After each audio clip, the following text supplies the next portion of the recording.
A pregnant woman with an upset stomach comes into the pharmacy. The pharmaceutical staff offers her a pill for the problem, but she declines. She says, "I want a plant-based tea, because those chemical pills are bad for my baby." Now I ask you, what is correct? A. Give her the plant-based tea, or B. Give her the dangerous chemical pill and be responsible if the baby explodes.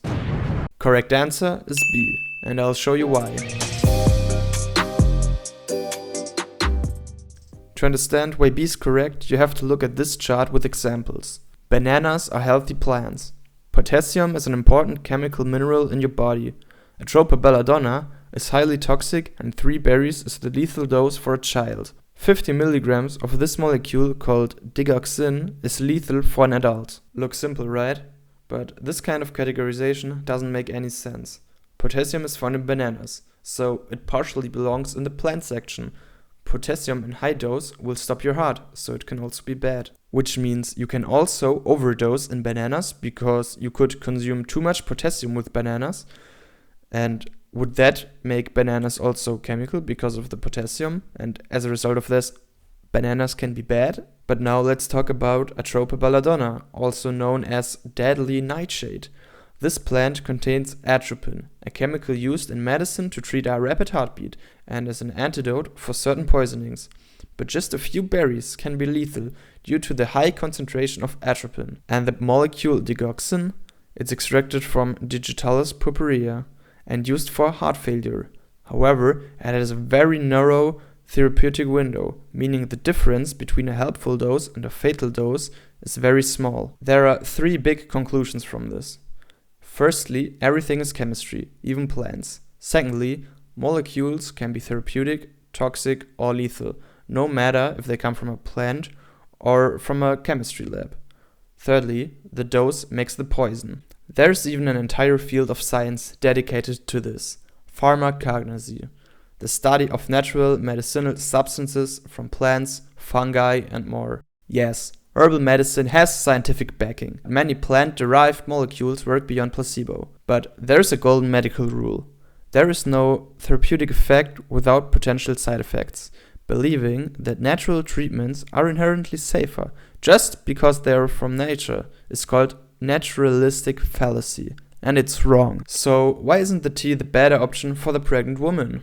Yes, teas contain bioactive molecules that might help with her stomach issues. But here's the problem. A pill usually has one active ingredient with a well-researched dose. A plant, on the other side, contains many active compounds that interact in complex ways. These plant compounds work on different target structures, creating synergistic effects which can be unpredictable and risky, especially for a developing baby. With a pill, we can accurately determine the effects of one molecule at a fixed dosage. With a tea, the concentration of active compounds varies based on cultivation, drying, and preparation. So, back to our pregnant woman in the pharmacy. She assumed the tea was safer because it was natural, but as we've seen, natural does not equal safe.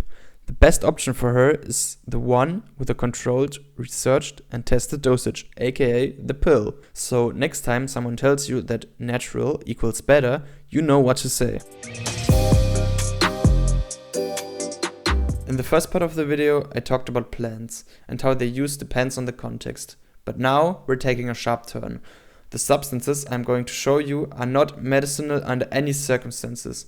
They are dangerous, and yet they keep popping up in conspiracy theories about Big Pharma hiding the truth. So let's dive into some of the most infamous and outright hazardous substances that some people still insist on using. The first substance on our list is amygdalin. It's a cyanogenic glucoside, which means that when your body processes it, it releases cyanide. Yes, cyanide, the infamous poison. Alternative medicine enthusiasts call it vitamin B17, but don't be fooled. This is not an essential nutrient for your body. Amygdalin is extracted from the seeds of plants in the rose family, particularly from apple seeds, apricot kernels, and bitter almonds. When the body metabolizes amygdalin, the cyanide component is released. And well, I probably don't need to explain why eating cyanide is a terrible idea. And yet, despite overwhelming scientific evidence proving that amygdalin does not cure cancer, people still push it as some kind of miracle anti-cancer pill. Spoiler alert, it's not. It's just poison. Next up we have MMS, short for Miracle Mineral Supplement. This one is especially horrifying because it's marketed as cure for everything, from cancer to HIV to COVID-19. Sounds too good to be true. Well, that's because it is. MMS is a mixture of sodium chloride and an acid like vinegar, which releases chlorine dioxide, aka bleach. Yes, people are literally drinking bleach because they think it will cleanse their bodies. And in a way it does, because it destroys your digestive system. When consumed, MMS strips the inner membrane of your intestines. The dead tissue is then excreted in the stool, and MMS advocates claim these chunks of their own intestines are actually parasite worms being expelled. That's right, people are mistaking their own destroyed gut lining for parasites. And if that wasn't bad enough already, MMS wasn't extreme enough for some people, so they came up with another idea. MMS2. Instead of using sodium chloride, MMS2 contains calcium hypochlorite, which, when mixed with an acid, releases chlorine gas. Yes, actual chlorine gas. The same stuff used in chemical warfare.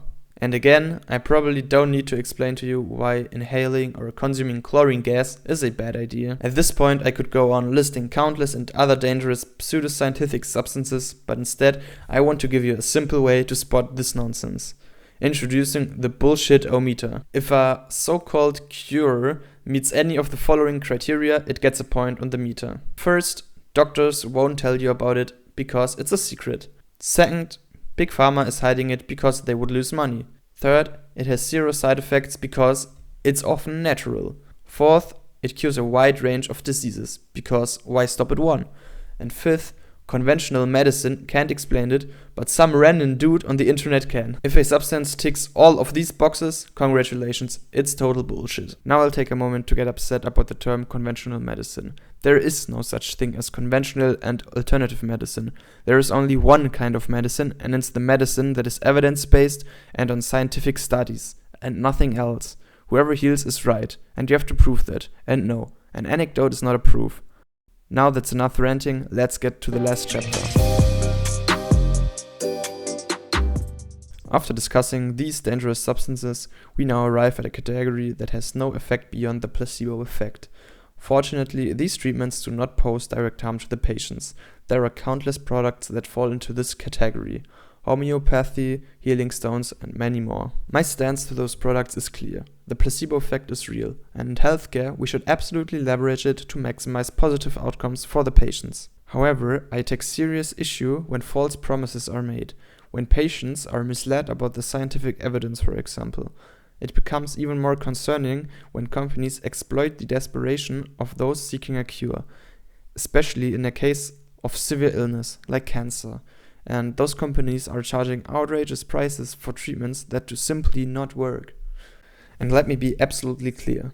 Never, ever rely on homeopathy as a treatment for serious health conditions. It is not a substitute for real medication. When homeopathy enthusiasts discourage proper medical treatments, it can lead to devastating consequences. With that being said, if homeopathy makes you feel better, it can be used alongside real medical treatment, as long as it does not replace it. As an additional tool, it may provide comfort and reassurance, and the placebo effect itself can contribute to the overall well-being. And that's it for my first video. Please leave a sub if you don't want to miss more scientific content with poorly drawn stick figures. Goodbye.